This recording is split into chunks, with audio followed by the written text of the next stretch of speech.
Sejam bem-vindos a esse novo episódio do nosso podcast que nós preparamos com muito cuidado para você, com uma pessoa maravilhosa que vocês vão conhecer daqui a pouco. Calma aí, eu já vou falar dele.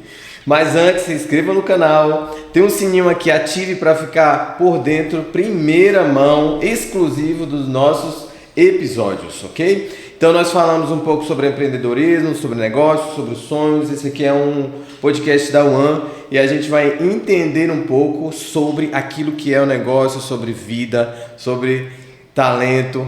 Não é isso, Igor? Se apresente aí, por favor. É isso mesmo, Salles. Eu começo agradecendo o convite que foi feito a mim para trazer um pouquinho da minha experiência, da minha história, que eu acho que é o mais importante nessa construção. E é um prazer imenso estar aqui. Pois é, igual a gente se conheceu na Concivale, né? A gente se conheceu lá, depois você veio aqui, participou de um curso nosso e a gente vendo sua trajetória. E agora eu consigo ver, tipo, um sonho se tornou realidade, assim, né? Mas antes de você começar a falar sobre a sua história, sobre esse seu negócio, sobre esse sonho novo que você tá... Não deve ser tão novo, mas a materializou agora, né? Sim. Mas conte um pouco, Igor, sobre você. Sobre suas estações, eu sei que você deve ter passado por ciclos. Sim. Conte um pouco para nós aí. Salles, eu acho assim que todo mundo é único, todo mundo tem uma história para contar e eu acho que toda história também é interessante. Então, assim, se eu falar um pouquinho da minha história, das minhas estações, eu ainda me vejo um menino. Esses dias eu estava refletindo, ponto a ponto mesmo, o que eu fiz em cada ano. Eu nasci em 1996. Eu não tinha lembrança desse ano. Aí o que eu não tinha lembrança foi me recordando em fotos do que possivelmente eu estava fazendo com 1 ano de idade. Acredito que eu estava ali tentando dar os primeiros passos. Mas fiz esse exercício até 2024, que é o ano que a gente está. E é tão bacana observar quanta coisa aconteceu e a gente vê uma inteligência divina por trás disso tudo, esse desenho muito bem feito, muito bem articulado, tudo acontecendo no tempo que tem que acontecer para chegar onde a gente está hoje e onde a gente ainda vai chegar também. Mas eu sou um cara que nasceu aqui em Barreiras, minha mãe é paraibana, meu pai, a família dele é do Paraná, foi para Brasília e eles se encontraram aqui. Eu acho que isso inclusive é uma coisa de Barreiras, em que todo mundo se encontra por aqui, né? E forma família aqui também. E eu sou parte dessa família, então de um paranaense / um cara de Brasília, com uma moça que veio da Paraíba, que se encontrou em Barreiras. Eu tenho 3 irmãos, né? A Emily, a Evelyn e o Jeffet. Jeffet é meu irmão mais velho. Emily e Evelyn são gêmeas, são minhas irmãs mais novas. E eu sou um filho do meio. Você deu trabalho? Eu não dei trabalho. Eu acho que eu sempre tive uma postura de conciliador quase, né? Então eu estava ali no meio. Meu irmão mais velho viveu tudo primeiro, então ele foi adolescente primeiro, os desafios maiores também vieram para ele. E minhas irmãs também tiveram que ter esse cuidado mais acompanhado dos meus pais, porque eram mais novas, eram 2. Imagine criar 2 crianças de uma vez, né? Sim. Muito desafiador. E no meio termo tem eu, que sempre fui muito observador, muito atencioso, muito atento aos detalhes mesmo. Entendia os perrengues que meu irmão estava passando em alguns momentos, tentava aprender com eles e tentava também filtrar isso e proteger minhas irmãs de alguma maneira. Então eu sempre tive essa sensibilidade, digamos assim, de entender o que é que está acontecendo, estar atento e como é que eu posso me posicionar para melhorar as coisas, ou qual ação eu devo tomar para fazer com que esse lugar se torne um lugar melhor, né? Então eu acho que isso eu posso dizer com tranquilidade, como sendo um traço da minha característica assim, de vida. Ah, muito legal. Porque você tá ali no meio, que é engraçado, né? Porque você tem um irmão mais velho e tem 2 meninas, né? Isso. Quem manda lá na casa? As 2 meninas? O irmão mais velho. O irmão mais velho? Eu acho que ele manda na casa. Ele manda? É. Mandava mais, agora ele já tem família também, já casou, tal. Tem filhos? Não, ainda não. Ah, então não tem sobrinhos ainda pra você. Sim. E suas irmãs? Minhas irmãs, elas estão se formando em psicologia, as 2, né? Uma forma esse final de ano e a outra no ano que vem.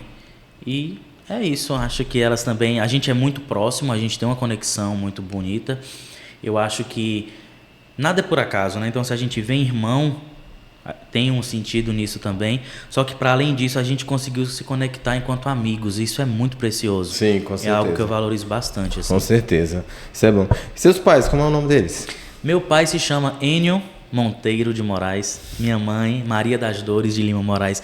É muito nome de mãe sertaneja nordestina. Só que o apelido dela é Nina. Nina. Então é Dona Nina Dona e Nina, um beijão pra senhora, viu? É um amor de pessoa. Ah, que maravilha. Família parece ser um conceito muito firme para você, né? Sim. Porque quando você vai falando dos seus pais, dos seus irmãos, dá para perceber que por trás de tudo isso, dessa sua construção, existe uma família, né? Sim. Como você vê família assim? Porque a gente tem vários conceitos de famílias hoje, né? Como é que você vê aquela estrutura, a base, assim? Como é que você vê tudo isso? Perfeito. Eu acho que não tem como não ver. Não tem como deixar de citar o que a gente viveu, né? Então, o meu pai, ele sempre me ensinou que trabalho é a forma de você conseguir aquilo que você quer. Honestidade é a forma de conseguir aquilo que você quer. E obstinação. Então, ele é um grande provedor. Isso, indubitavelmente. É um homem que sempre trabalhou muito, que sempre trabalhou bem, que é muito detalhista, até demais. Então ele beira a autocrítica, né? Assim, de tão incisivo e de tão focado que ele é. Eu herdei isso dele. Para bem ou para mal, às vezes eu ainda preciso pisar um pouco no freio. Respira, tem tempo, a gente vai conseguir chegar lá. E minha mãe, eu acho que eu nunca conheci uma pessoa tão empática, sabe? Eu acho que também trago isso muito dela. Da observação, de no silêncio você perceber a necessidade do outro e já se posicionar para antever ou para amparar ou para melhorar aquela situação também. Então eu trago isso muito forte deles dois, né? E aí a minha postura enquanto irmão do meio foi de fazer um elo mesmo, de fazer uma costura. Eu sempre fui muito proativo e muito independente. Isso meus pais falam, os meus irmãos falam com muita tranquilidade. Eu brinco com isso. 7 anos de idade. Meus pais moram na Vila Rica, que é um bairro que tem próximo à rodoviária da cidade, e conseguimos uma vaga de estudo em um colégio aqui no centro, porque tinha acho que era Costa Borges o nome do colégio, ali perto da Igreja Matriz. Isso, Costa Borges. E era um desafio assim, porque tinha essa pouca idade, tinha que pegar ônibus, e eu tinha que ir só, porque meu pai trabalhava, minha mãe cuidava da casa, e meu pai falou, filho, é aqui, ó, você pega o linha 6... Você puxa a cordinha, você não tem altura, pede alguém para puxar. Você desce nesse ponto, olha para os dois lados, atravessa. Eu fiz isso. Então a minha vida toda, e acho que isso foi o inicial para começar a entender como o mundo funcionava, do quanto eu precisaria me afiar para estar dentro desse mundo, só que eu também precisaria tomar cuidado para não me tornar uma pessoa rígida no meio dele. Eu queria ser esse comunicador mesmo de que as coisas são possíveis, sabe?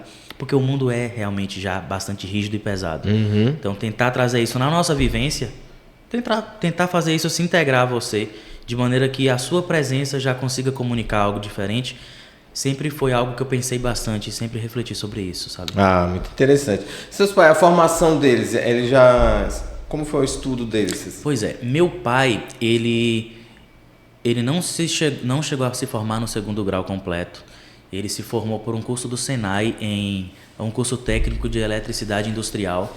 Então, em Brasília ele se formou, ele veio para cá e começou a trabalhar na Embasa. Então, quadros de distribuição elétrica que são responsáveis por captar a água e distribuir para a cidade. Tudo da cabeça. Ele não é os caras que abrem os buracos, não, né? Ah, bom saber, bom saber. Senão a gente ia acabar com a entrevista agora. Graças a Deus ele não tá. Dizer, e daí que vem a arquitetura? Mas para consertar esse negócio, mas que maravilha. Mas continue falando. Sim. Meu pai, ele é um cara, assim, super profissional. Talvez da geração dele, ele é o único que ainda está atuando na Embasa hoje. Ele ainda trabalha. Por escolha, sabe? Ele gosta de trabalhar. Trabalhar para ele é como respirar. Então ele tem isso muito bem determinado. A minha mãe, ela chegou até a 6ª série. E ela fez essa escolha também. Ela decidiu se dedicar ao lar, aos filhos, ao marido, à família, né? E hoje eu vejo que do bairro em que eu saí, da realidade social, porque a gente cresce, a gente entende.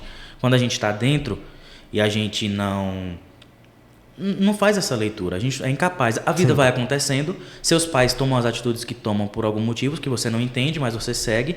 E quando você cresce, amadurece, você olha para a realidade que você estava, você entende todo o sacrifício deles. Então, assim, eu sempre fui muito impelido a entender que a educação e que a escola e que a faculdade, ela vai mudar a sua vida. Eu não consegui ir, mas eu estou te dando o que eu posso para que você vá. Então você também vai por mim. E aí tem uma coisa bonita, eu chego a me emocionar porque assim, no dia da minha formatura em arquitetura, eu sou formado da primeira turma de arquitetura e urbanismo de Barreiras, né? Um curso público. E eu nunca vi meu pai chorar. Eu vi ele chorar na minha formatura. Nossa, eu fiquei emocionado, cara. Você me deixou emocionado. Sim. Agora. Eu adoro essas histórias, adoro ver quantas pessoas lutam e conseguem. Então, ele dizia assim que eu estava me formando, mas ele também estava. E eu sempre honrei muito isso, sabe?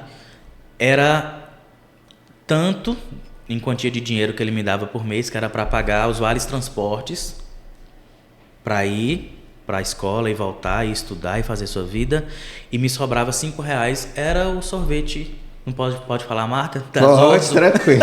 Era o cascão da Zoso. Mas então, você pode tudo patrocinar o nosso favor. podcast. Viu? Mas, e eu sempre tive isso muito, ele falou bem assim, filho, se você quiser estudar, você vai ter meu apoio, o que eu puder fazer por você.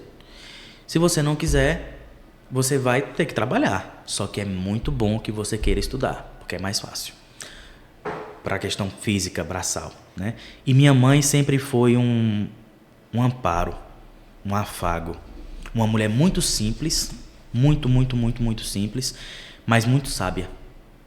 Sabe? É o tipo de coisa que não se aprende em lugar nenhum que não seja na vida. Sim. Então, mesmo não compreendendo, mãe, virei muitas noites projetando, fazendo plantas para a faculdade, para entregar no outro dia. E vinha de uma rotina muito exaustiva. Eu chegava, o que ela podia fazer por mim era: fiz a comida que você mais gosta hoje, no almoço. E eu sempre quis voltar para casa para almoçar, para voltar de novo, porque eu queria ver ela, eu queria ver minha família, eu queria ter esse respiro no meio desse tempo todo. Então, minha comida preferida é polenta. No meu aniversário tem polenta. Eu sei que isso é o eu te amo dela, sabe? E nas dificuldades, nos momentos que a gente precisa de muito apoio, ela não tem o apoio financeiro. Mas o que ela fala, como ela fala, a fé que ela fala, é muito bonito, sabe? E consola, e você acredita. Sim. Você acredita. Não, tá certo. Vai dar certo porque bota Deus na frente, meu filho. Pede a Deus que vai dar certo. E tem dado certo, graças a Deus. Isso é maravilhoso, né? Sim. Então, a gente vai... Quando você fala assim, eu fui costurando, eu fui buscando assim as fases. E é uma das coisas que eu estou tentando fazer com você, né? Ver de onde vem todo esse processo. A gente vai conseguindo entender um pouco. Porque, por exemplo, quem conhece o Igor hoje, né? Do Instagram, por exemplo, você é um profissional, né? A gente costuma conhecer as pessoas por aquilo que elas estão ali, naquele momento, a fotografia do momento. Mas quando a gente volta, quando a gente vai na história das pessoas, e uma coisa que você fala em um vídeo seu, você fala assim, eu gosto de histórias, eu quero que você fale um pouquinho sobre isso também. A gente vai vendo na sua história todo esse processo sendo costurado. E não tem como, assim, essa questão a gente vai parar no afetivo, na parte da sua marca, e aí eu vou conseguindo ver isso. Mas eu quero voltar um pouquinho, como era o seu processo criativo na infância, na adolescência? Perfeito. Como foi esse processo? Como eram os seus traços nessa época? Muito bom. Eu nunca fui o cara atlético, vocês podem observar. Eu tava até achando que era... Isso tudo é o quê, cara? Não, eu nunca fui o cara do futebol, eu nunca fui o cara... Eu brinquei muito na rua, brincadeira de rua, bandeirinha, né? Que era massa. Esconde-esconde, isso eu brinquei muito na rua, né? Era muito legal. Mas eu nunca fui o cara atlético, não. Eu fugia das aulas de educação física na escola, eu conversava com o professor, não, me coloca para jogar xadrez, que vale a pena, eu sou melhor no xadrez do que competindo. E eu sou competitivo. Então, assim, eu posso ser muito ruim em qualquer coisa, mas eu vou dar o meu melhor Porque eu quero estar satisfeito comigo naquele processo, né? Mas como que é o meu processo criativo no meio disso? Por não ser esse cara, eu tinha outros potenciais. Que hoje eu vejo que era exatamente isso. Eu não era o cara que fazia isso, mas era o cara que fazia aquilo outro muito bem. Sim. Então, assim, eu sempre tive muita imaginação e muita criatividade. A minha mente, ela é realmente assim uma coisa... já conversei com psicólogos mesmo no processo de terapia que fala, você tem a mente muito acelerada. Calma, não precisa pensar em todas as maneiras como as coisas podem acontecer. Deixa elas acontecer primeiro. Mas a gente vai entendendo com o tempo. Mas menino, eu tinha uma caixa de brinquedo e eu imaginava todo o enredo do que ia acontecer com o personagem tal e tal. Montava um cenário disso. Eu gastava muito mais tempo montando o cenário para a brincadeira acontecer do que brincando de fato.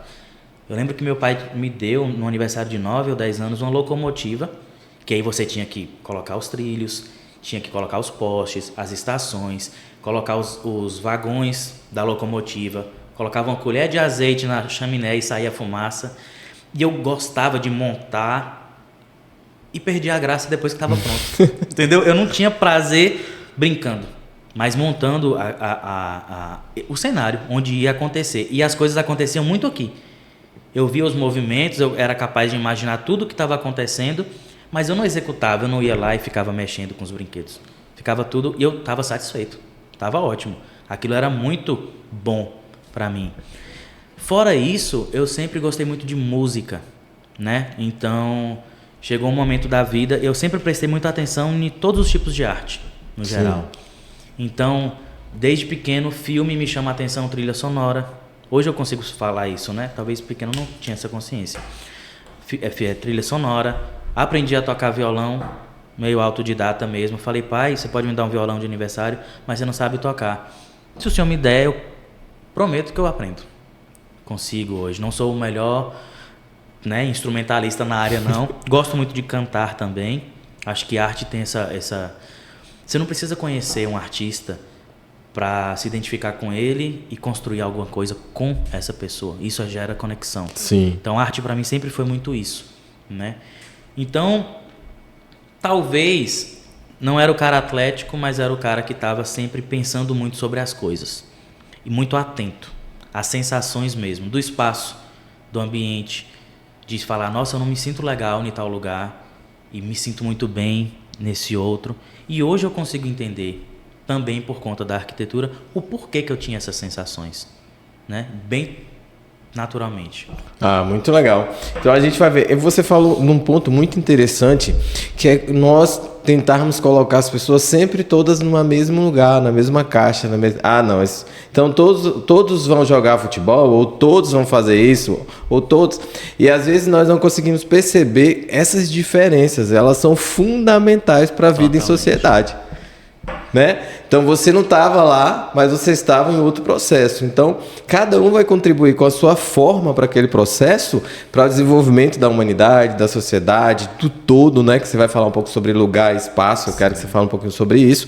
E a gente vai ver o quanto isso vai repercutir no que você é hoje. Sim, né? Sim. E aí você foi para arquitetura. Foi para arquitetura. Conta um pouco sobre esse processo de escolha e a ida para isso, até a sua formação. Fica à vontade. Ok. Depois que eu finalizei o ensino fundamental, me falaram que tinha uma prova que a gente poderia fazer para entrar no ensino técnico integrado com o médio do IFBA, aqui da cidade. E fui. Eu queria ter acesso a essa educação mais, como é que eu posso dizer, melhor, né? Que tinha mais infraestrutura, mais infraestruturada na realidade. Fiz a prova e aí eu lembro que era informática, edificações ou bebidas e alimentos. Era o nome dos 3 cursos. Eu não sou um cara digital, eu sou um cara analógico. Isso eu tenho total convicção da minha vida. Eu faço uso das ferramentas, tento trabalhar da melhor forma com elas, mas eu sou um cara analógico. Então, eu descartei informática porque minha mente entendeu que não era para mim. Bebidas e alimentos eu associei muito à gastronomia, que eu gosto, eu cozinho, eu gosto de cozinhar. Só que eu não me via trabalhando com isso. E eu fui em edificações sem saber o que era edificações. Cheguei em edificações... é um curso técnico voltado à construção civil. Então, na base curricular, na matriz curricular, vai ter matérias do ensino médio, porque era a proposta, mas também matérias de construção civil, mais específicas da engenharia civil e outras de desenho mais específicas da arquitetura. Nesse processo todo, eu concluí o curso de edificações, então eu sou técnico em edificações pelo IFBA. Em 2013 eu me formei, entrei em 2010. Um menino de 14 anos. Comecei, saí com 17 e tal. Mas eu quis arquitetura. Eu saí de edificações definido que eu queria fazer arquitetura e urbanismo, porque talvez o que diferencia a arquitetura da engenharia seja, sobretudo, essa projeção do eu no espaço. O que aquele corpo, o que aquele indivíduo vai sentir estando ali.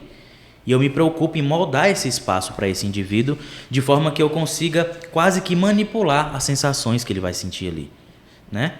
Então, isso me interessou muito mais. Então, eu fiz o Enem, eu consegui passar na Paraíba, na Universidade Federal da Paraíba.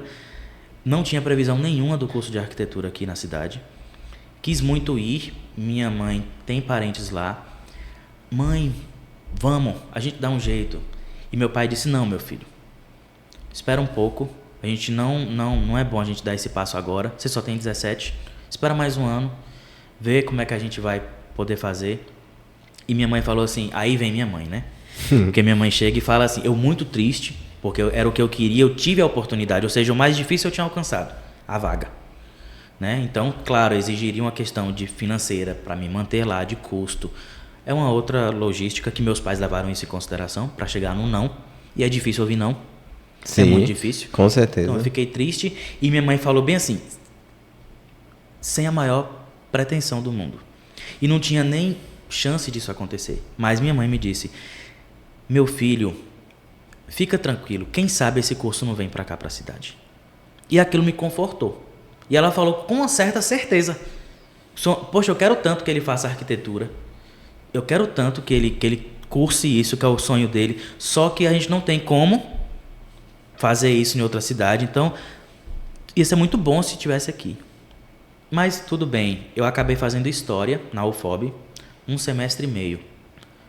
No final do primeiro semestre, adorava história. Eram os textos que eu lia 3, 4, 5 vezes. Estava escrito em português, só que a densidade era tão grande que eu não conseguia entender, eu não conseguia interpretar. Aí eu voltava para aquilo. Me enriqueceu bastante, me ajudou a entender e a me tornar o que eu sou hoje também, enquanto pesquisador, enquanto senso crítico de leituras mesmo, né? Mas foi legal isso porque no fim do primeiro semestre, a minha professora de arquitetura de edificações me ligou e falou, foi a melhor notícia que eu podia ter recebido.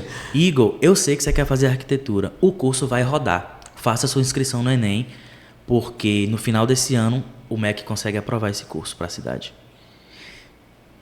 Não tinha mais olhos para a história a partir desse momento. Fiz a prova do Enem, passei na primeira turma, sou formado por ela, meus colegas eu tenho um carinho, é uma família, e aí você falava do conceito de família.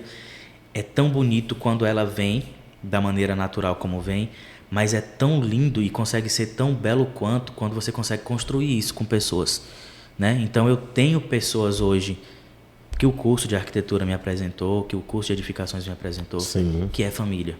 Sim, sabe? Com certeza, isso faz um diferencial. Para mim é isso.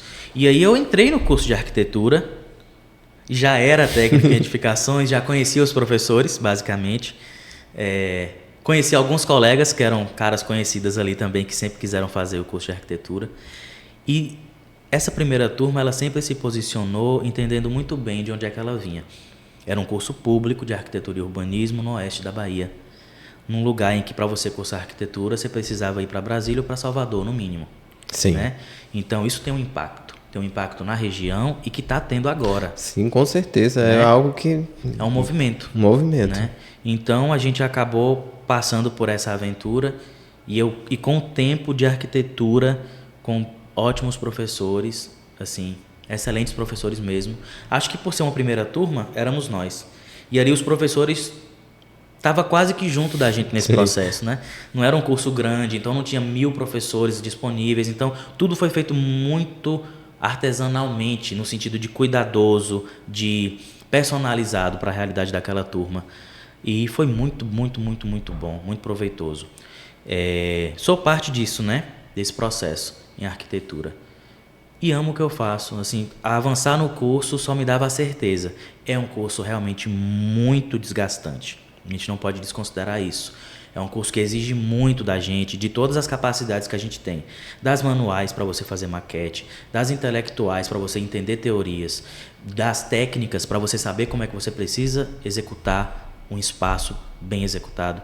Então acessa muitas áreas do cérebro, muitas áreas de aprendizagem, exige muito.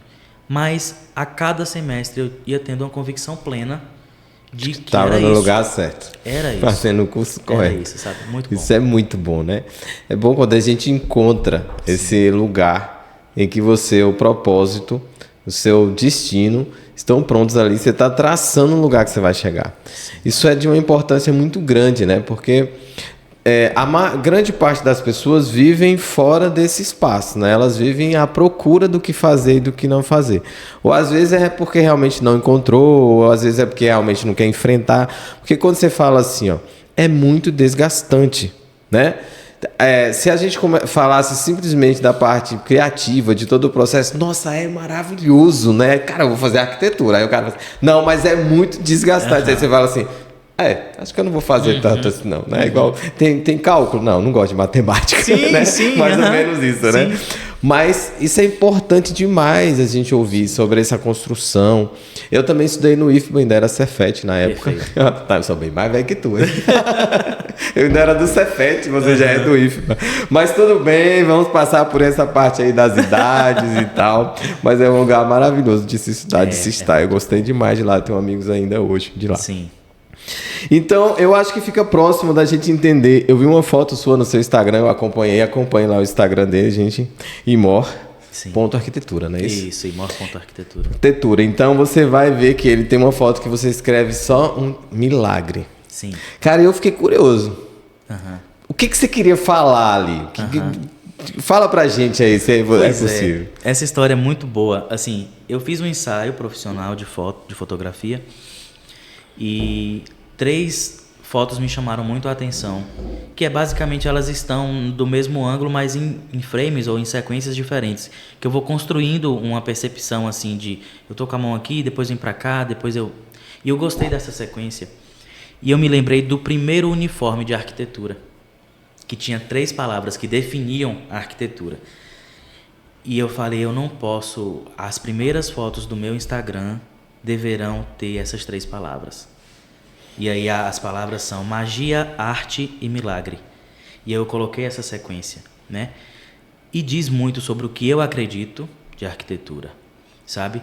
Eu acho que a arquitetura apenas a parte mais superficial dela é o ambiente construído. A mais superficial. Eu acho que ela está envolvida dentro desse processo de entender, tocar outro mundo e ler com os seus princípios, com a sua ótica, o mundo do outro e tentar produzir algo a partir disso. Isso é milagroso. Sim. Isso é algo muito forte, isso é algo muito profundo. E ao longo do curso, eu conversava com os meus professores nas conversas de roda de conversa sobre arquitetura, com os meus colegas, do quanto eu me preocupava com isso. Do quanto eu falava, gente, será que a gente vai dar conta de um negócio desse? Porque olha o tamanho disso. A gente está lidando com um sonho. A gente está lidando com uma coisa que ela não é nem física.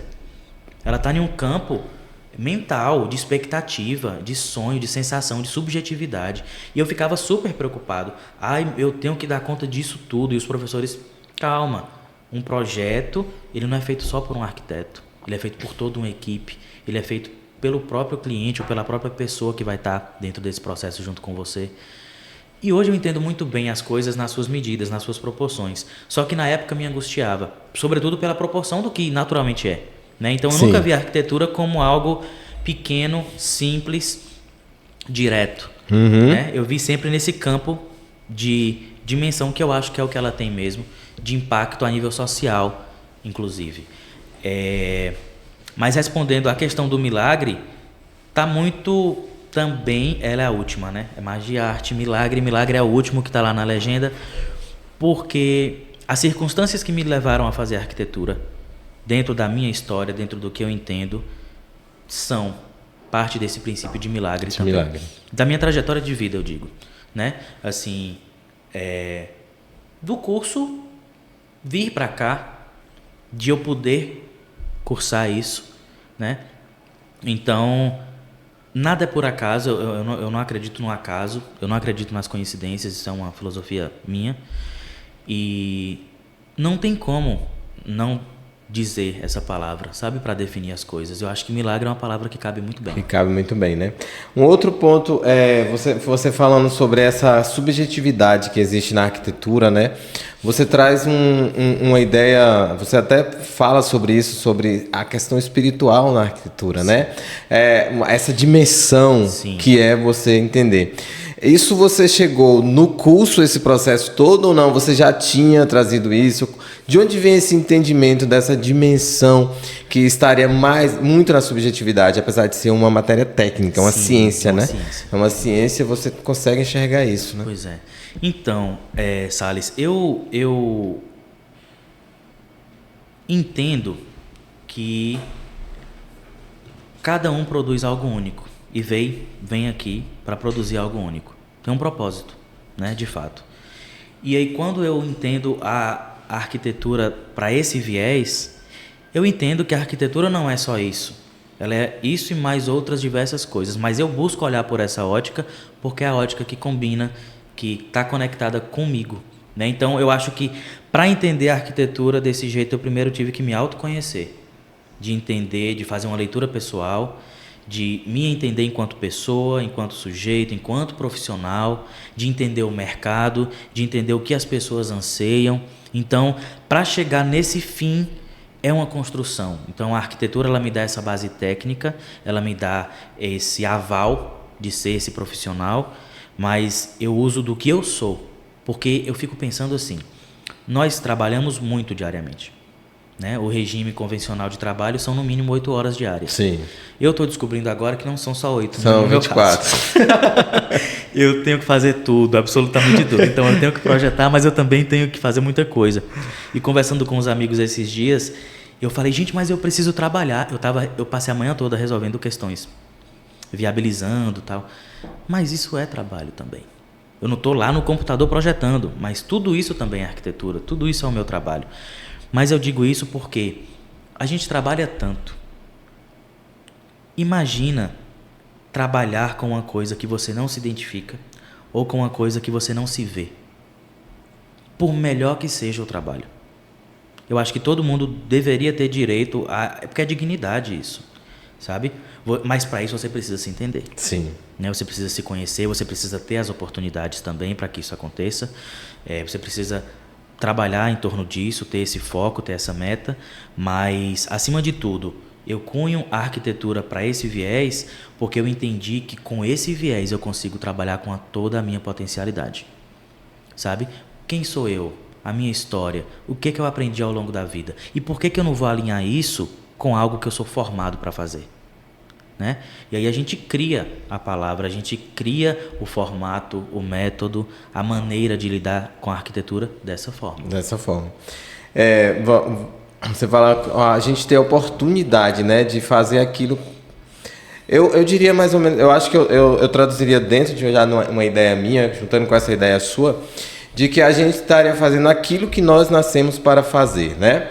Né, de todo esse projeto, a gente faria parte de um outro projeto, né? De um outro projeto maior para executar cada um a sua parte. Concordo. E a gente vê muito, você falou um ponto interessantíssimo que eu também concordo com ele, que é quando você fala assim, ó, é preciso a gente se conhecer, né? Sim. É preciso a gente entender qual o talento que a gente tem, é preciso a gente entender de onde a gente veio, a nossa história, né? Eu também comungo da sua história, também venho de uma história assim, mas agora eu não vou contar a minha história, eu vou contar em outro dia. Mas a gente traz todos esses traços, né? A gente vai costurando como uma colcha de retalhos, né? Depois que você estende ela assim, você fala, nossa, é isso mesmo? É isso tudo que ficou construído. E você apenas está no começo, né? De uma construção. E aí você criou é um filho, uma filha? É um filho, porque assim, na ortografia eu me direciono como Aimor, mas Aimor, arquitetura afetiva, né? Então, assim, é meu, eu fiz isso, eu produzi isso, eu arquitetei isso, né? E aí Aimor esse nome não surgiu também do nada. Eu fiquei pensando na seguinte situação. Eu preciso criar algo que não seja eu, o Igor, que canta, que toca, que cozinha, que é uma pessoa, que tem uma vida, uma rotina, tem uma vida pessoal, do cara que enxerga a arquitetura dessa forma e possibilitar que essa arquitetura ela não esteja indexada a uma pessoa. Eu quero que ela tenha vida própria. Agora eu estou nutrindo ela, mas a Imor nasceu para ter vida própria, para ser o que ela quiser ser no sentido de uma escola. Não é pretensão, não estou querendo chegar nesse ponto, mas eu não queria me condicionar a isso, sabe? Sei. Então eu queria que ela fosse uma terceira coisa, talvez a junção do Igor com o arquiteto, é aí a Imor. Sei. Sabe? E eu senti essa necessidade, porque isso permite muitas outras coisas. Permite que mais pessoas trabalhem nesse projeto ou nessa linha. Permite que as possibilidades se aumentem e se ampliem também nesse progresso, sabe? Sei. Pode ser eu e pode ser mais 2 arquitetos. Pode ser eu e pode ser a minha equipe. Pode ser eu e a minha família. Enfim, ela é uma terceira via, digamos assim, né? Sim. Nesse sentido de posicionamento de marca. Aí eu fiquei pensando como é que eu vou chamar isso. E meu nome é Igor Moraes, eu estava utilizando esse nome inclusive antes, arquiteto.Igor Moraes. E quando veio a Imor, que nasceu há 1 ano, né? A Imor nasceu há 1 ano, ela está sendo vista agora, mas ela nasceu há cerca de 1 ano atrás. Eu pensei nisso, eu pensei na arquitetura afetiva, primeiramente. Eu pensei na palavra amor. E depois eu entendi que se eu suprimisse Igor Moraes para algo que parecesse com amor, ficaria Imor. E então, para mim foi perfeito. Para mim atendia a todas as expectativas, a tudo aquilo que eu estava pensando e que eu queria trabalhar também. Então chegou Imor, mas aí faltava um complemento desse nome. É Imor Arquitetura, mas não é só arquitetura, sabe? Uhum. É arquitetura e o quê? Qual é a palavra que complementa? Qual é a palavra que dá sentido a essa arquitetura que eu quero produzir? E aí chegou o afeto, né? Que eu uso 3 palavras: laço, afeto e conexão. E aí a afetiva veio. E aí ficou Imor Arquitetura Afetiva. Que eu fiquei, agora que nasceu, eu preciso dar sentido, eu preciso construir um discurso em torno disso. Eu preciso dar sentido a isso, porque novo, eu preciso criar. Botar na escola, isso, agora ele precisa passar pela puberdade dele. Então, é basicamente por aí. Muito interessante. Mas eu confesso que foi a primeira vez que eu ouvi a expressão arquitetura afetiva. Até então eu não tinha ouvido nada que fosse assim, que separasse, que trouxesse algo específico dentro da arquitetura. Sempre foi arquitetura. Quando eu vi, inclusive, foi pesquisar. No dia que eu vi o vídeo, eu falei, deixa eu ver o que significa isso, né? Rapaz, deixa eu ver o que tá aprontando aqui. Então, mas fale um pouco sobre isso, sobre essa questão da arquitetura afetiva. Você ter ido para esse nicho, acabou nichando, né? Sua profissão. Perfeito. Eu não sei se esse termo já é validado cientificamente, se alguém já produziu algum artigo, algum conhecimento, digo, de registro documental acerca do que é uma arquitetura afetiva. Isso, inclusive, para a academia, ou seja, para a arquitetura a nível, né, das universidades, da escola, da carreira acadêmica. Nunca foi meu sentido também cunhar algo para isso. Então, não é um termo. Se um dia for utilizado, meu Deus, que ótimo que eu consegui contribuir de alguma forma. Mas era algo que, para o momento, atenderia sobre o que eu penso e sobre o que eu quero trabalhar. E aí, se eu fosse, não sabendo se alguém já escreveu sobre isso, se eu fosse definir a arquitetura afetiva, eu definiria como: não é só uma casa, não é só um espaço, não é só o meu ponto comercial, não é só o meu escritório. Esse espaço, ele só tem significado por minha causa. A minha casa só é minha casa por minha causa, sabe? Então, assim, se não é a minha casa, é a casa de qualquer um. E a arquitetura afetiva, ela entra nesse sentido, de tentar entender o que é que essa pessoa de fato E aí é um negócio quase de uma terapia ou de um processo terapêutico, porque às vezes eu tenho clientes que não sabem o que querem ou não sabem quem são. E isso é errado? Não é errado. Se eu conseguir contribuir de alguma forma para isso, eu vou adorar, sabe? Então, nesse processo, eu converso muito com a pessoa. Não é um processo que preencho aqui alguma coisa, já estou satisfeito. Não, eu converso muito com a pessoa. E eu sempre tenho que me policiar, porque o meu intuito é profissional. Eu não estou interessado em saber da vida pessoal da pessoa por uma questão pessoal minha. Eu estou querendo entender o que ela tem de matéria-prima para que eu consiga lapidar. Então, assim, a arquitetura afetiva vai mesmo no afeto. O que é que você quer? O que é que você pretende construindo isso? Por que é que você me contratou? Por que é que você entrou em contato comigo? Né? Qual é o que é que você quer? Do que você gosta de fazer? Qual é a sensação que você quer ter dentro do seu quarto, numa sala de estar? Ou eu estou criando agora um escritório que tem um foco em tal coisa. E aí tem um exemplo muito bacana, que é de uma pessoa que me procurou para fazer o consultório, né? Ela é psicóloga. E começou como uma ideia despretensiosa. Igor, vamos tomar um café, vamos tomar um café. Eu gosto de café. Vamos tomar um café. A soubesse você tinha mandado comprar não, um café. Tá perfeito. Agora à noite não, tá tudo certo. Para ele ficar sem dormir. Isso. Mas fomos conversar sobre isso. Isso tem alguns meses já. Mas fomos conversar sobre isso. E ela falou, é só uma ideia. É uma coisa simples. E aí tá, vamos lá. Como que é essa coisa simples? Aí eu gostaria muito que o meu consultório, ele não tivesse... Ele não fosse como a maioria é. A mesa, a poltrona, as cores. Eu queria, e ela me deu uma matéria-prima muito boa. Eu queria que parecesse casa de vó. Eu falei, meu Deus, eu vou conseguir fazer uma coisa bem legal com isso aqui.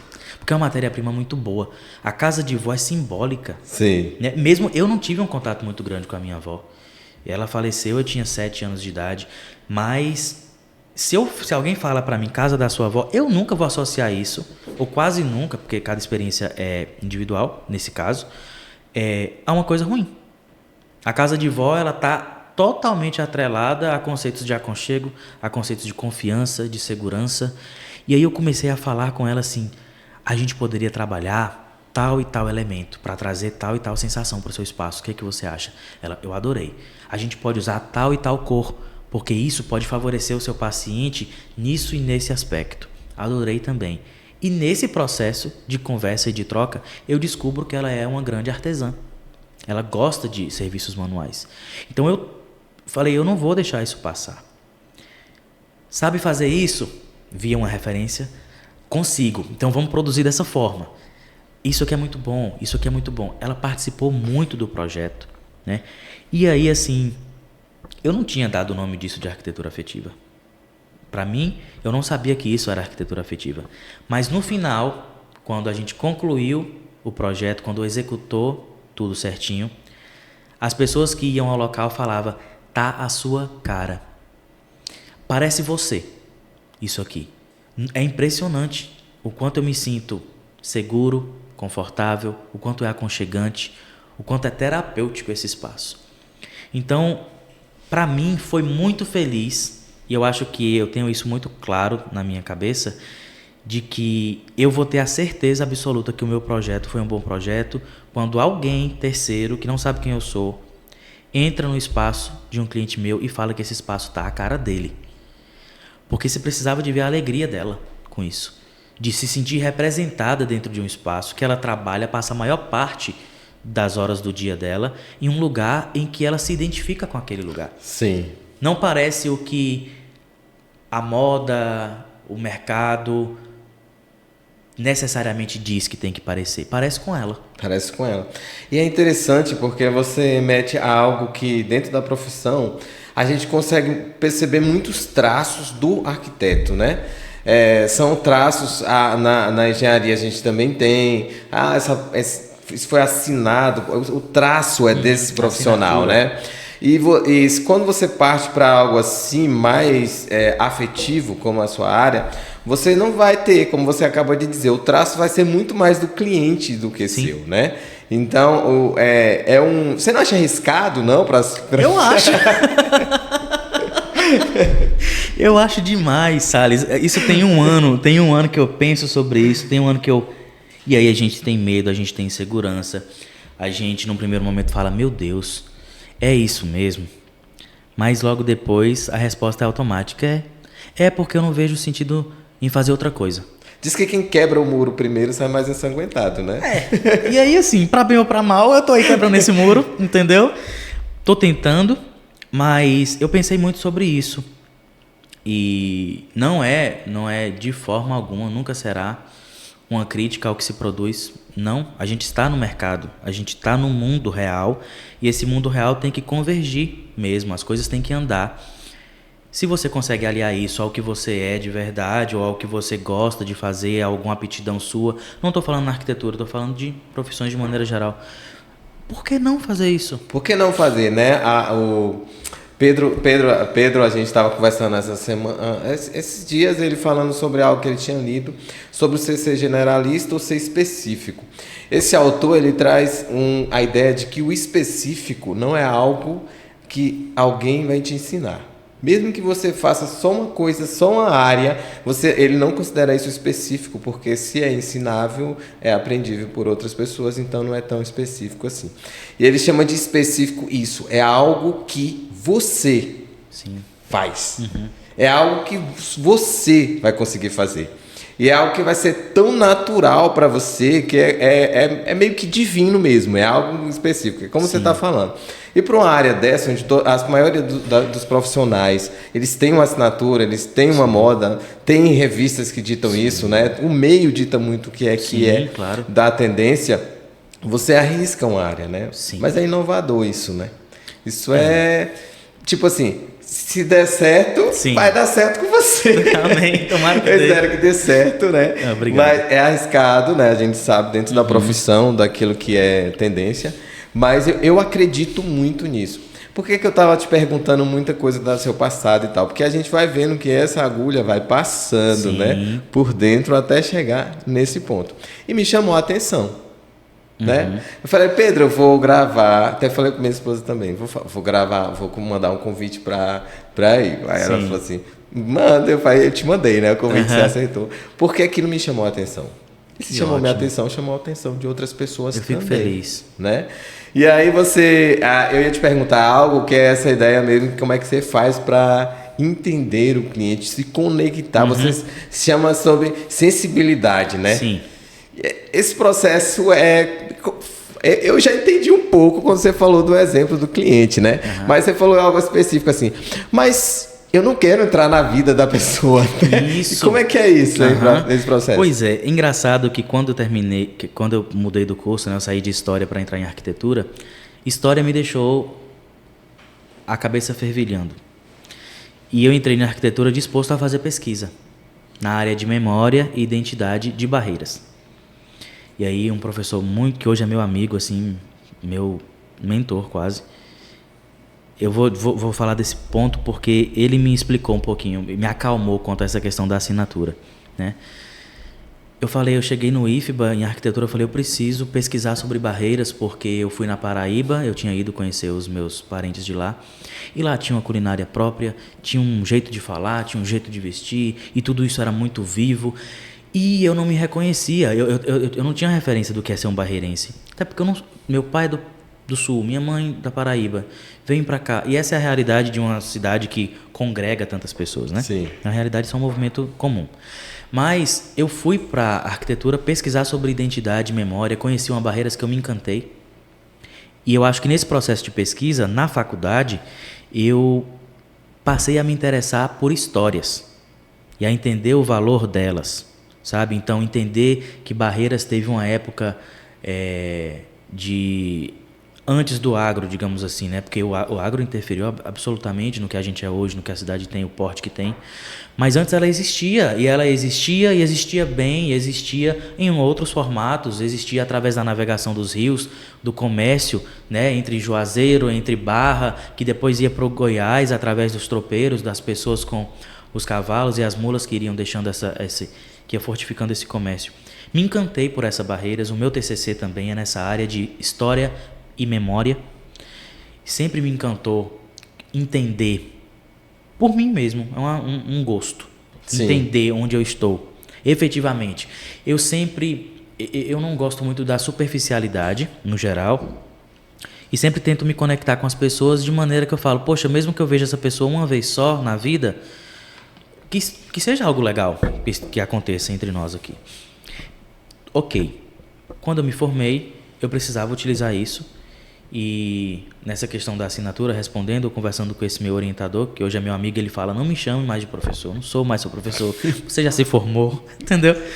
E ele falou bem assim, Igor, mas talvez, não se preocupe se você não tem uma assinatura. Talvez a sua assinatura seja permitir que as pessoas assinem.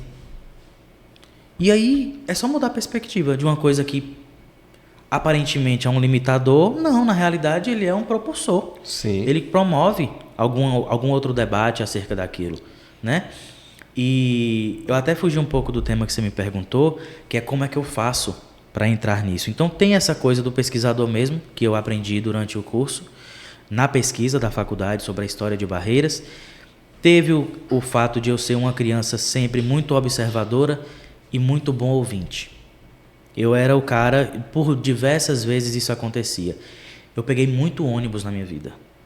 Tinha dias que eu tinha que pegar assim 4 vezes, 6 vezes ônibus. E era sempre o linha 6, que para quem conhece é o mais contemplado de pessoas. É a linha mais... E por diversas vezes as pessoas se sentiram à vontade. Pessoas que eu não conhecia, pessoas que eu nunca tinha visto. Essas pessoas se sentavam do meu lado e elas começavam a desabafar. Naturalmente. Por diversas vezes isso aconteceu. Seja de um problema familiar que estava passando, seja por uma questão pessoal, uma questão profissional, mas algum desabafo acontecia. E todas, ou a maioria das vezes, sempre me falavam, você escuta a gente, você é atencioso. Eu lembro, essa palavra ficava muito assim, você é atencioso, porque você está ouvindo o que eu estou falando mesmo. Você está realmente, não é problema seu, você está cansado, né? Muitas vezes eu estava mesmo, mas eu nunca neguei escuta, não. Se alguém chegou para conversar comigo sobre alguma coisa, eu vou escutar. E eu vou tentar compreender mesmo. Isso me demanda energia. Claro, isso me sobrecarrega algumas vezes. Sim. Mas eu tenho outros. Eu lanço mão de outros artifícios para poder me reenergizar. Eu tenho uma fé. Eu sou um cara de muita fé. Eu acredito muito que as coisas não são por acaso, que tudo tem um propósito. E o meu processo com o meu cliente é assim. Na maioria das vezes, eu deixo ele à vontade para falar. É interessante porque você escuta além daquilo que a pessoa está falando, né? Sim. Você escuta... o Peter Drucker, ele diz que a coisa mais importante que existe na comunicação é aquilo que você não está ouvindo, que você consegue ouvir por trás das palavras. Você precisa ter uma boa capacidade de ouvir mesmo, né? Uma escuta ativa mesmo, senão você não consegue pegar. Atento. Cara, mas nós temos a grande novidade do mercado, que são as inteligências artificiais, né? As casas inteligentes. Uhum. E você vem com o conceito de casa analógico. Como é que você consegue casar essas duas questões, né, no tempo que a gente está vivendo, que é um dos desafios, né? Trazer isso aqui. Como é que você deixa esqueci o nome da coisa lá da Amazon, moça. Né? Alexa? A Alexa é mais afetiva, né? Como é que você trabalha isso? Ótima pergunta. Salles, aí eu vou falar um pouquinho do conceito de espaço e lugar, né? Os espaços, ao longo da história da arquitetura, que também é a história da humanidade, né? Afinal, é a arquitetura porque foi construída pelo homem. Então, mudou e vai continuar mudando. A gente sai de um estilo X, depois entra no estilo Y, em um Z, em um W, em um K, em um M, em um N, em um O. E ele vai continuar mudando. Isso é indiscutível, não tem o que fazer diante disso. O que a gente pode fazer é usar disso para trazer para o que você quer alcançar, né? Então, assim, se eu pudesse dizer como é que a gente deixa a Alexa mais afetiva, você precisa criar laço naquele espaço. Porque tudo isso que eu falei das várias arquiteturas que são produzidas, que foram produzidas e que vão ser, são espaços. O arquiteto, ele não tem como garantir que o que ele projeta, ele não tem controle sobre os sentimentos e os laços que as pessoas vão fazer daquele lugar que ele fez, né? Ele pode ter tido a melhor das intenções projetando aquilo, mas só efetivamente vai se tornar um lugar se quem habitar, se quem conviver, se quem for trabalhar, conseguir estabelecer algum laço com aquele espaço. Sim. Então, assim, é uma coisa muito complicada, assim, a nível subjetivo. Não é fácil de falar sobre, né? Sim. Não tem quase vocabulário para conseguir se aproximar disso, mas seria basicamente isso. A diferença de espaço e lugar é que o espaço, seja ele construído ou não, eu disse isso até em um vídeo que eu postei, ele pode ser construído ou pode não ser construído, pode ser um espaço natural. Uma árvore, uma mangueira que remeta ao seu avô porque ele plantou ela quando você era um garotinho, é um lugar. Aquela árvore não é mais um espaço, ela é um lugar, porque você estabeleceu laço com ela. Ela não é só mais um pé de manga, ela é aquela planta que o seu avô plantou, fez. Sim. Então a minha responsabilidade é promover quase que a percepção do meu cliente sobre o espaço que ele vai ocupar. Sabe? Então, assim, tem que ser um espaço bonito? Tem que ser um espaço bonito, é assim que ele quer. Tem que ser um espaço que tenha X características? Sim. Vai ter todas as suas características, desde que elas te representem. Sim. É isso que você quer, você vai conseguir estabelecer um laço com isso. E aí, eu me posiciono dessa forma. Eu escuto bastante, eu estou dentro de um mercado, eu estou dentro de uma corrente. A minha intenção não é fazer não é contrapor, não é bater o pé, não é nada disso. Eu só estou alinhando o que eu sou e o que eu quero com o que está aí. E aí a Alexa chegou, e aí a inteligência artificial chegou, e aí hoje você abre uma gaveta falando: Alexa, por favor, abra a gaveta dos talheres. A gavetinha vai abrir, né? Então, é possível criar laços com a tecnologia. Eu não descarto isso, eu não sou contra isso, né? Não é por aí. Mas, mais importante que isso, é projetar um espaço em que a pessoa que vai utilizar consiga fazer esse laço. Sim. Tem gente que não vai gostar da Alexa, tem gente que vai amar. Para essa pessoa que ama, vai precisar ter Alexa, porque isso está indexado ao que ela quer. Sim. E aí ela vai conseguir estabelecer um laço. Olha que conforto essa casa, que eu dou um comando de voz e aquilo acontece. Tem gente que não lida bem com tecnologia e com inteligência artificial, e vai ser um terror para essa pessoa, né? Então, assim, tudo que está disponível no mercado, tudo que se faz, tudo que se produz, pode ser utilizado da melhor forma possível para melhorar essa experiência da pessoa com o espaço até ele se tornar um lugar. Porque a minha finalidade é essa, sabe? Precisa se tornar um lugar. Eu vou garantir que ele vai se tornar um lugar ao final do processo? Eu não tenho condições nenhuma de garantir que vai se tornar um lugar. Mas eu vou ter a certeza de que eu fiz de tudo para que isso acontecesse. Até no processo de fazer o cliente quase se autoconhecer. Porque é uma ligação muito forte, né? Sim. Daqui a pouco... Mas você pensa em ir para terapia, não? Fazer terapia? Eu já fiz. Ser um terapeuta. Olha só. Terapeuta dentro da arquitetura. Você já fez terapia? Fiz, sim. Eu fiz 2 anos de terapia. Inclusive, eu finalizei ela 2 meses atrás, que culminou, inclusive, com esse movimento de expansão agora da marca, né? De levar ela para o mundo. É muito importante. É muito importante porque a terapia, ela te leva a um lugar de se escutar. Então, diversas vezes, para quem tem a mente muito rápida, ou que pensa muita coisa, ou que é criativa, aquela coisa toda efervescente, eu me perdi nos meus pensamentos, que eles só ganhavam a devida proporção depois que eu falava sobre eles. Eu poderia ser uma coisa mais tranquila possível, mas aqui dentro ela tomava uma proporção gigante, que depois que eu falava, eu me escutando, minha terapeuta às vezes ria, Porque eu me escutando, eu chegava à autocrítica de, ué, mas eu tô fazendo isso por causa disso? Não, sabe? Então, assim, se autoconhecer é importante.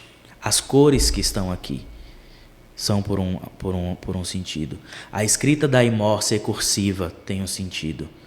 A cor que está lá tem um sentido, né? Eu contei com uma equipe para isso, de pessoas que me ajudassem a entender quais são as cores no processo de colorimetria, né? De entender quais são os tons que funcionam bem para mim, obviamente, e como é que eu quero comunicar isso para as pessoas. Então, assim, eu preciso me conhecer. Se eu estou dizendo que eu estou ofertando isso para alguém, eu obrigatoriamente tenho que conhecer isso. Não dá para dar alguma coisa que não tem, né? Isso, exato, perfeito. Não tem como eu ser um bom ouvinte se eu não tenho sensibilidade comigo de me ouvir. Ou falar bem se nos momentos de necessidade eu não falar comigo em frente ao espelho mesmo e dizer, olha, não. Ou olha, tá legal, continua. Sabe? Então, assim, eu só posso oferecer o que eu tenho. Né? Então, assim, se eu sou um cara muito autocrítico, às vezes eu demoro demais, e ela falava isso nas sessões, você já está pronto, você já está pronto, você está esperando o quê? O que precisa acontecer agora para você ir? Mas é as 1000 abas que abrem, e se acontecer isso? Aí eu vou fazer aquilo, e se acontecer isso? Eu vou fazer aquilo. Então, se eu cheguei nesse estágio de ter tido essa coragem de falar sobre isso, eu tenho que ter disposição. Estamos chegando ao final, gente, mas ainda vou perguntar algo aqui para o Igor. Igor, diante de tudo isso, de uma ideia, de um processo, de uma formação, a gente sabe que isso tudo combina em algo chamado empreendedorismo. Sim. Negócio. Sim. E aí o negócio muda de figura. Não é mais a questão afetiva, é todo um processo de gestão, de processos. Como que dentro desse processo você aprendeu a lidar com isso? Porque não é bem uma formação dentro do próprio curso, né? Não. Você sai de um processo terapêutico de qual você estava ali se conhecendo para se lançar num meio que é totalmente desconhecido, né? Porque as pessoas acham que mas não é. Sim. Depois que você entra, é outra coisa. É a ideia de que você trabalha 8, mas você trabalha um pouquinho mais. Como foi para você juntar isso com a ideia de empreender? Isso já estava lá? Você já pensou, não, eu vou trabalhar no escritório de alguém, pronto, não. Mas aí você disse, não, eu vou lançar uma marca. Ótimo. Que a Imor é uma marca. É uma marca. Né? Como foi esse desafio para você? De onde veio tudo isso? Então, Salles, eu sempre achei que minha carreira estava para a docência. Eu sempre gostei de me comunicar, de refletir sobre as questões e de ajudar as pessoas também no processo de reflexão. Só que nada é por acaso. Então eu tive experiências que me fizeram entender o quanto eu gostava de projetar, o quanto eu gostaria que pessoas sentissem através dos meus projetos o que eu sinto quando eu estou projetando. Porque eu só paro de projetar quando eu falo, meu Deus, eu moraria aqui. Sabe? Quando eu chego naquela fase que eu falo, nossa, funciona. Isso aqui, eu usaria isso. Eu refino e passo para o cliente. A questão do empreendedorismo é um desafio, porque a faculdade não te forma empreendedor, a faculdade não te ensina como gerir um escritório, as questões fiscais, as questões contábeis, as questões de posicionamento de marca, de marketing, de comunicação, de rapport, de como é que você vai falar com o seu cliente, de como é que você vai entregar o seu produto, o que o seu produto tem de diferente nisso tudo. Isso tudo levou 1 ano. A identidade visual estava pronta há 1 ano, as cores estavam definidas há 1 ano, as fotos estavam prontas há 1 ano, e o meu maior desafio eu não posso ficar muito diferente do que eu estava há 1 ano, porque senão essas fotos não vão funcionar. Não vão funcionar. Manter peso. Inclusive, essa blusa eu uso pouquíssimo, porque é meu uniforme de trabalho. Eu tirei fotos com ela, é a cor do escritório, e eu vim aqui, não tinha como ser diferente. Mas me lançar foi uma decisão muito acertada. Eu pensei muito sobre isso. E os desafios de ser um empreendedor, os desafios e a responsabilidade com a qual a gente tem que lidar ocupando esse lugar. Porque eu sei que eu vou estar em contato com pessoas, que essas pessoas vão confiar em mim, no meu trabalho, com a minha equipe. Eu preciso ser uma pessoa justa, eu preciso ser um bom líder, porque não é sobre ser chefe ou líder. Então eu preciso estar com isso muito consciente. Então eu avaliei todos esses pontos. E eu que sou uma figura autocrítica, eu entendi que eu consigo fazer as coisas dessa forma. E o fato de fazer algo que eu goste deixavam esses desafios razoáveis, assim, a ponto de que eu vou enfrentar isso, eu vou fazer isso, e eu vou fazer do meu jeito, eu não vou me trair no processo, eu vou fazer o que eu acredito que eu vim para fazer. E tem muita oração no meio disso tudo, tem muita, sabe, tem terapia, tem oração, tem confiança, tem fé nesse processo, mas também tem muito trabalho. Com certeza. Sabe? Então, assim, tô aprendendo ainda, né? Eu tô aprendendo o que é a Imor, o que é arquitetura afetiva, como é ser um empreendedor, qual proporção essa marca vai tomar, e eu tô pronto para poder construir isso, sabe? Que maravilha, cara. É muito bom ouvir. É muito bom te ouvir. Obrigado. Você é o cara que escuta muito. Aqui não, aqui você vai falar muito. E é muito bom te ouvir, é muito bom ver a solidez das suas ideias, a certeza de que o caminho você está lançando, do caminho que você está indo, é muito, muito, muito, muito bom mesmo. Obrigado. Isso é inspirador, cara. Obrigado. A gente está chegando ao fim do nosso bate-papo, né? Agora a gente pode... Mas se você quer abordar alguma coisa que a gente não abordou, se você quer mandar um recado, quer mandar um beijo para sua família, o que você quiser, pode usar esse espaço aí agora, pode falar. Pronto. Assim, eu queria agradecer, de fato, assim, pelo convite, pela oportunidade também. Eu acho que quando a gente se propõe a fazer um podcast, a se comunicar com outras pessoas e entender que eu fui convidado, é muito legal, porque é um feedback do trabalho que eu estou fazendo, né? Então, muitas pessoas vieram depois que eu lancei a marca e me deram muito apoio, falou que nunca viu algo desse tipo, que tem gostado bastante, que me deseja boas coisas nesse processo. E eu tenho sido muito grato por tudo que tem acontecido, pela forma como isso tem acontecido também. Sim. E estar aqui é uma prova disso, é uma parte disso também, então eu agradeço a vocês. E, assim, honestamente falando, eu quero agradecer a minha família por estar aqui, por estar vivendo esse momento da minha vida de maneira específica. E a todas, mas todas mesmo, a todas as pessoas com quem eu me cruzei, com quem eu me encontrei, que edificaram até as piores experiências possíveis. Hoje eu sou capaz de agradecer. Porque, assim, foram através das escolhas que eu fiz diante dessas horas difíceis que hoje eu tenho a plena convicção de que eu estou fazendo o que eu vim para fazer. Sabe? Então eu quero agradecer. De verdade, com muita tranquilidade, sem falsa modéstia, sem uma perspectiva de positividade tóxica.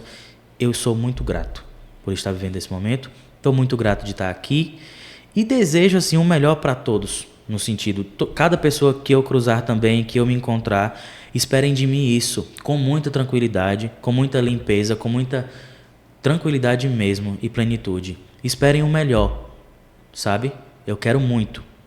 E se me derem essa oportunidade da gente trabalhar junto, perfeito. Senão, eu não sou só arquiteto. Eu canto, eu toco violão, eu gosto de música, Cozinha. Eu gosto de cozinhar, eu gosto de contar história, eu gosto de ouvir história, eu gosto de ser amigo das pessoas. Então, talvez esse finalzinho, quem quiser se aproximar de mim, estou aqui, estou disponível, estou à disposição.